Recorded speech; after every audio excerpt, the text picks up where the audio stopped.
बिस्मिल्लाहिर्रहमानिर्रहीम। यूँ महसूस होता है कि पाकिस्तान तहरीक इंसाफ के हाथों से मखसूस नशिस्तें निकल गई हैं। कानूनी तौर पर केस कमज़ोर है। पेशावर हाई कोर्ट ने तो टाटा बाय बाय कह दिया है। जायजा लेंगे लतीफ़ खोसा साहब मेरे साथ मौजूद है, माहिर कानून होने के साथ साथ पाकिस्तान तहरीक इंसाफ के सीनियर रहनुमा, और प्रोग्राम के आखिर हिस्से में चलेंगे, कुछ बात करेंगे मईशत की, क्योंकि IMF का जायज़ा मिशन पाकिस्तान में मौजूद है। क्या बातचीत हो रही है, कितना पुरुम्मीद है पाकिस्तान के वजारत खजाना से मुंसलिक लोगों का मामला, जायज़ा लेंगे आज के प्रोग्राम में। मेरे साथ मौजूद है सरदार लतीफ़ खोसा साहब। खोसा साहब, आपके वक्त का बहुत शुक्रिया। खोसा साहब, कुछ अगर आप मुझे थोड़ा सा ये गाइड कर दें कि शेर अफजल मरवत साहब एक इंटरव्यू दिया उन्होंने गुज़िश्ता रात, उन्होंने कहा कि जी बानी PTI यानी कि इमरान खान साहब ने उनको बहुत सारे मामलात के हवाले से गाइड किया था कि आप जो है वो सुन्नी इत्तेहाद कौंसिल से इत्तेहाद से पहले शेरानी साहब को ट्राई करें, उनसे बातें मुकम्मल हो गई। बड़ी एक तवील गुफ्तगू है, लेकिन मुझे ज़रा ये समझा दीजिए, आप भी उन लोगों में जिनकी बासानी मुलाकात हो जाती है पाकिस्तान में चंद लोगों में, तो तहरीक इंसाफ के चेयरमैन इमरान खान साहब किस तरीके से आप लोगों को गाइडलाइन देते हैं और कितनी स्ट्रिक्ट होती है कि जो पॉलिसी वो बयान करें उसको ही पार्टी जो है वो टो करे, या पार्टी आज़ाद होती है कि मामलात के ऊपर खुद फैसला करे? तो सारे मामलात जो शेर अफजल साहब ने बयान किए उसको समझने के लिए आपका बयान बड़ा इंपॉर्टेंट है सर। देखें, शेर अफजल मरवत साहब हमारे बड़े माशाल्लाह जोशीले और बहुत लॉयलिस्ट किस्म के पाकिस्तान तहरीक इंसाफ के एक लीडर भी हैं और कारकुन भी हैं। और वो कभी कभी जोश खिताबत में कुछ जरा ज्यादा भी बोल जाते हैं, लेकिन उनकी खलूस और उनकी नीयत पे कोई ऐसी वो बात नहीं होनी चाहिए। बाकी रहा ये है कि ये बातें जो हैं ये खान साहब के साथ बिल्कुल होती हैं, और मुख्तलिफ मामलात पर वो अपना इजहार राय भी देते हैं और हम उनके से रहनुमाई भी लेते हैं। हम्म। लेकिन फिर वो जो है जाहिर है कि चूंकि पाबा सलासल हैं, वो अंदर उनके साथ इतनी आसानी से नहीं होता। जो फिर बीच में कोई रुकावटें आती हैं और टाइम कंस्ट्रेंट होता है, तो फिर वो उसमें आपको फ्लेक्सिबिलिटी भी होती है उनकी तरफ से कि अगर ये मुमकिन ना हो तो फिर इस तरह कर लें वगैरह हम्म। वगैरह। तो इसलिए मेरा नहीं ख्याल कि खान साहब की मर्जी के बगैर कोई भी काम पार्टी में होता है। और जाहिर है कि खान साहब ही की वजह से सभी को वोट मिले हैं, इसमें कोई दूसरी राय नहीं है। और खान साहब ही पार्टी के जो है डी फैक्टो चेयरमैन भी हैं और सरबराह भी हैं और रूह रवां भी हैं और अवाम के दिलों की धड़कन भी हैं।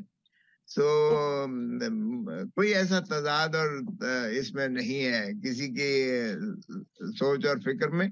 बाकी ये है कि अब मैं मसलन नहीं बात करूंगा जो मेरी खान साहब के साथ सारी बातें हुई हैं, जी जी। इसलिए कि बातें बहुत सारी पार्टी के अंदर होती हैं जो पब्लिक कंजम्पशन के लिए नहीं होती, और बिल्कुल। सारी बातें पूरी भी नहीं हुआ करती हैं।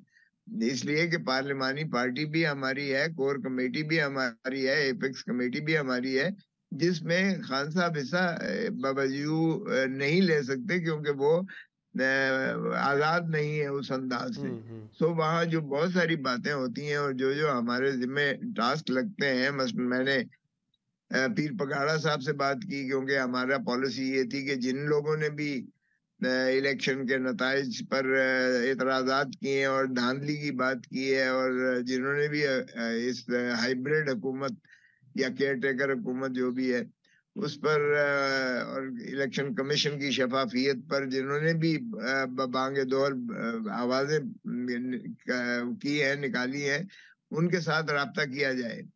और सिवाय तीन पार्टियों के जिन पर सुर्ख लकीर लगी थी, पाकिस्तान मुस्लिम लीग नवाज पीपल्स पार्टी और MQM, उसके हम्म। अलावा हमें सारों के जिम्मे लगा था। तो तो मैंने पीर पगाड़ा साहब से बात की। खोसा साहब, मैं पीर पगाड़ा साहब की बात आप मुकम्मल कर लें तो मैंने पीपल्स पार्टी का एक सवाल पूछना है। माजरत, मैं जज्बात पे काबू नहीं रख सका। आप पीर पगाड़ा साहब की बात जरा मुकम्मल कर लें सर। पीर पगाड़ा साहब से बात हुई और उन्होंने माशाल्लाह भरपूर अंदाज से अपना जो है वो जिनसे जुलूस भी किए, और इस पर जो है उन्होंने बड़ा टफ टाइम दिया और हमने भी उसमें शिरकत की। मैंने कहा था कि पाकिस्तान पीपल्स पार्टी आपकी इस कॉल पर बिल्कुल आपके शाना बशाना होगी। इसी तरह आपने देखा कि पाकिस्तान तहरीक सॉरी जमात इस्लामी ने, आपने हाफिज नईम साहब ने कराची में कहा कि जी मैं जी। ये नशिस्त जो मुझे जिताई गई है मैं इसको बिल्कुल वापस करता हूँ इसलिए कि मैं नहीं जीता, यहाँ से पीटीआई जीती है। जी तो सर। उन्होंने भी बड़ा फराख दिली का और बड़ेपन का सबूत दिया, और वो भी इस किस्म की जो है एमक्यूएम का जिस तरह से कराची से जिताया गया, उन्होंने बहुत ही शदीद किस्म की शिद्दत से उसके खिलाफ आवाज उठाई।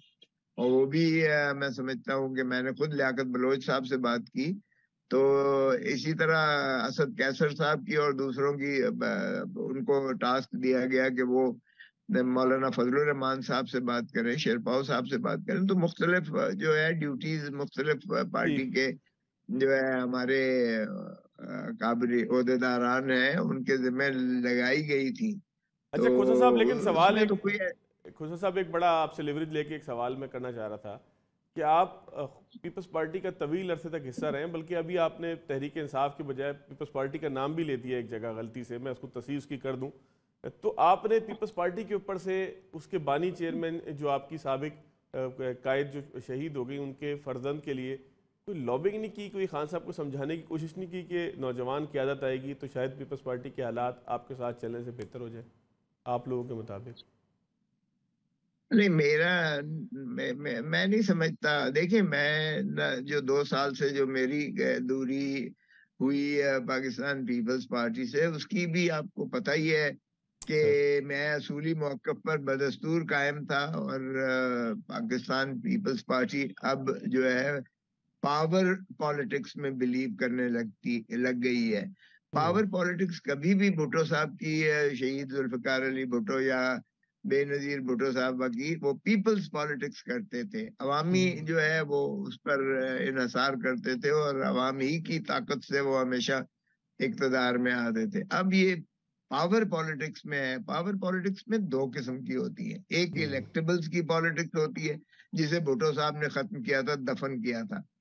आपको याद होगा 70 के इलेक्शन में जब खम्बे को भी उन्होंने टिकट दी थी, तो बिल्कुल। वो भी मुंतखब हो गए थे। और एक इसने इमरान खान साहब ने अब आकर ये खत्म की है, जो इलेक्टेबल्स की पॉलिटिक्स है। अब आप देखेंगे आईपीपी में जितने गए so called electables, Aleem Khan जोर से उसको जिताया गया है, लेकिन कोई भी नहीं जीता है। और इसी तरह जो है अपना पाकिस्तान तहरीक इंसाफ जो नजरियाती बनाई गई, वो खटक साहब की सरबराही में, खटक साहब खुद भी हार गए और सारे हार गए, और खटक साहब ने इस्तीफा भी दे दिया। तो ये जो है इमरान खान ने भी इनकी पावर पॉलिटिक्स जो है वो खत्म कर दी और पीपल्स पॉलिटिक्स पे ही आया। और अंदाजा कीजिएगा लोगों ने जिस तरह 8 फरवरी को निकले, जिनका ना तो पीपल्स पीटीआई को ना तो कैंपेन करने दी गई, ना उनको सिंबल जो है एक दिया गया, ना ना उनको कॉर्नर मीटिंग कर दी, बल्कि कोई झंडा उठाता था तो उसको भी अंदर कर देते थे। और हमारी सारी क्यादत को जो है वो जेलों में बंद किया हुआ है।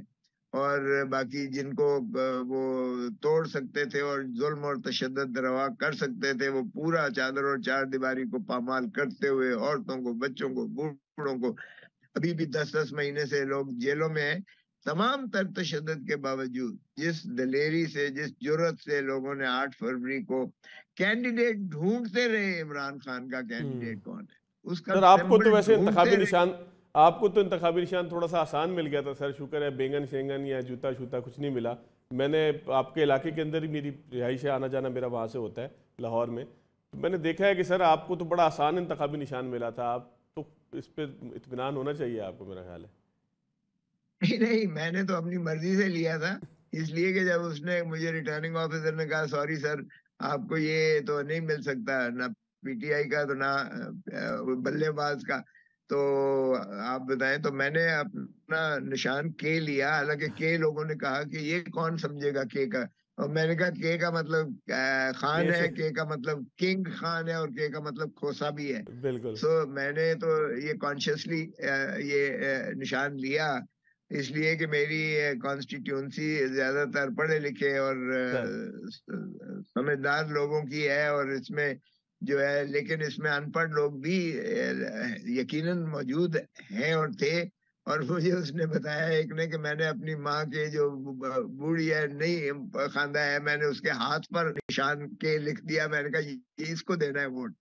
तो बाहर कैफ, लेकिन मैं ये कह रहा हूँ कि शऊरी तौर पर अवाम पाकिस्तान ने ढूंढे, बैंगन ढूंढा, फाख्ता ढूंढी, कटोरा ढूंढा, खिड़की ढूंढी, बिस्तर ढूंढा, यानी पूरा जहेज का सामान था। लेकिन लोगों ने असल में बल्ले को वोट नहीं था, इमरान खान का वोट था। सो इमरान खान की जिस अंदाज से लोगों ने उमड़ के मोहब्बत का इजहार किया, वो पाकिस्तान की तारीख में मैंने पहले ऐसा इलेक्शन कभी नहीं देखा। अच्छा खोजा बाहर साहब, क्या, सवाल अपनी मगर जगह रह गया, सवाल अपनी जगह रह गया कि जब आप ज़ाती तौर पर, इनफरादी तौर पर एक अच्छा निशान ले सकते हैं, कैंपेन को ऑर्गेनाइज कर सकते हैं, तो फिर पाकिस्तान तहरीक इंसाफ से कहाँ गलती हुई कि मखसूस नशिस्तें उन्हें बिल्कुल भी हासिल नहीं हुई?